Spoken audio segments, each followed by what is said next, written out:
going to be part 4 of the LS swap Mustang. A little piece of metal there on the camera.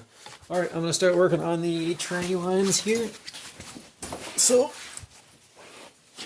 tranny lines right now are right here. So I basically have to just attach a line or hose onto those. And then my new tranny cooler is... Let's see, you probably can't see it up there. Of course, my heater just kicked on. That's right here. So I'm going to get to work doing that. So, I didn't show in the last video either. This brake line rubbed on the bottom of this thing. So I just put a hose on it, just so it can't rub directly on the line. And the hose will probably, come over it, I'm sure, to there. It should have the clamp be right there. So it should rub on this line at all. So, alright, I'm gonna get to work on this brake line. Okay, so I made some more progress on these tranny lines. I'll give you a quick little peek here. So there's one right there, just brake line. These things are very, very tight. These are like a, not like a normal worm clamp or like a hose clamp. They're actually like really, really strong. They're actually, they don't really strip out as easy as a worm clamp does.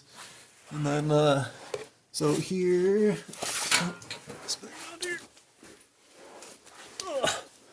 okay, so basically they're gonna run like this. I have to do some bending on them a little bit here. Maybe bend this one down so it kind of runs along here, and then I got these two right up there, so those will just attach to each other like so, and then I'll have the two pieces of hose that connects them. So I'm just gonna keep on plugging along here, and I'll show you the finished product. Alrighty, this is the end product right here. So I got a little bit of hose clamp around here, just to let it's on this brake line. I just don't want to rub through, and then they run up through here. And I got a little piece of hose line or hose right here on these two, so that they can't rub together.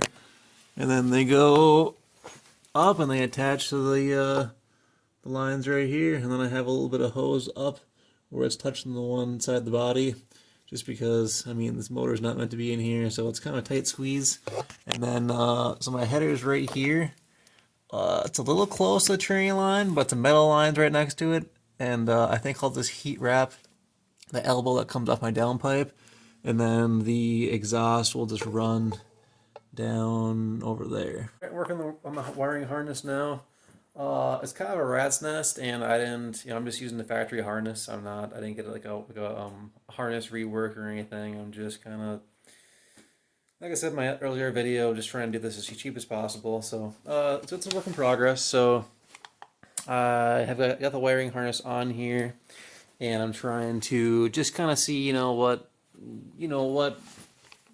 kind of make the wiring harness go where it was in like the stock truck area on the motor, kind of make it like moderately kind of natural on the motor, because right now there's lots of, like the harness has like pieces in the harness loom that makes it run a certain way on the motor. So I'm trying to kind of find like the curvatures of the motor with the harness, trying to get it to kind of go in that area. So just trying to get it to lay nice, basically, and trying to figure out where I'm gonna mount my aftermarket fuse box for the harness, and then also trying to figure out where I'm gonna put the ECU. Already got the wiring harness all in. I did decide to, I was gonna have the ECU right here, but I think just for making the swap more clean and easier, I'm thinking I might put the fuse box inside the cab. I had a hole right here in the firewall that was already existing. I'll show you here real quick. So this is all the wiring crap for, basically the ECU, and then all like the power wires and whatnot. It just goes up and through, and then it just kind of goes up and out through the firewall right there. So I'm thinking I'm gonna run them through there. I'm gonna have the ECU and the fuse box somewhere behind there, or like in this region, or I'm gonna put it on the passenger side, I'm thinking. And then here, and then also, so the original harness, the ECU used to be over here, so the wiring harness is flipped. So now I have my injector pigtails right here. That will stay over there. pigtail's right here, but instead of being, let's just say this is 1, 2, 3, 4. So on this one, this is number 1, which has to go over there. So I need to extend all these, and I'll make it look good. I need to extend the alternator and the evap system, or whatever that one's for.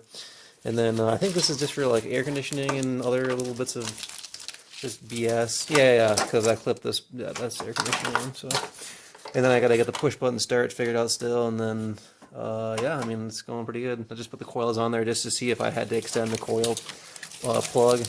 It's like right there and right there, so I might be able to just unhook that from this piece here and then just hook it up. So still need to figure out what I'm gonna do for my fuel injectors, and then I also need to figure out too if I run the harness, if I run this harness. Let's see, where's it at? The plug for the alternator.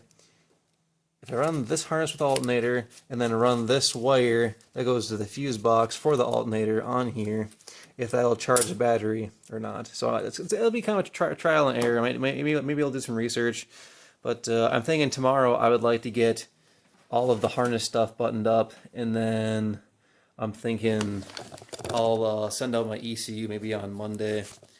And I'll have them. Actually, I'm gonna talk to a tuner first to see if I can even run those E85 injectors. Oh, and I also need to get pigtails too for those too. I might look it up. I might see if it's easier just to run those injectors with just like top hats, so it makes them a little bit longer, or if it'd be easier to just run those E85 injectors with different pigtail adapters for the injectors, and then just get my ECU sent out. And get the valves removed, and then just get like a E85, like a flex fuel tune maybe. But this doesn't have a sensor on it. I don't know. I'm not really sure what the sensor is. So whatever. I'll have to do some research. So I'm just kind of rambling on. So yeah, I pulled off the exhaust. Also, this will be a little bit easier. But I don't know. I'd say I got quite a bit accomplished today. Got that oil cooler ran. The lines ran. They're not like amazing or anything, but run through here. Nothing rubs and anything.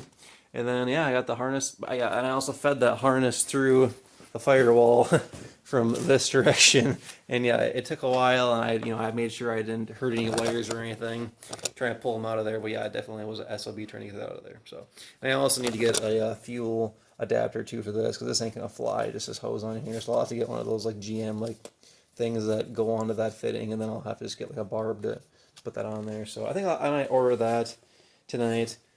And then I'm thinking I'm gonna push pull in the tank, unless I have a short. Oh, that's right. Yeah, I have Tuesday and Friday off, so maybe Tuesday I'll pull the fuel tank.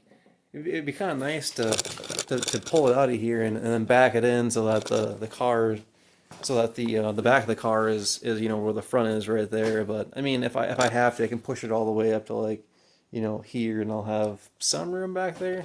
But it'd be kind of nice just for heat wise. It's just because my heater's right here and it kind of blows, so it'd be kind of nice. I mean, yeah, that's about it. That's what wraps it up. So, all right, thanks. Make sure to like and subscribe if you want more content. It definitely helps me. It gives me motivation to want to make more videos. So, all right, thanks for watching.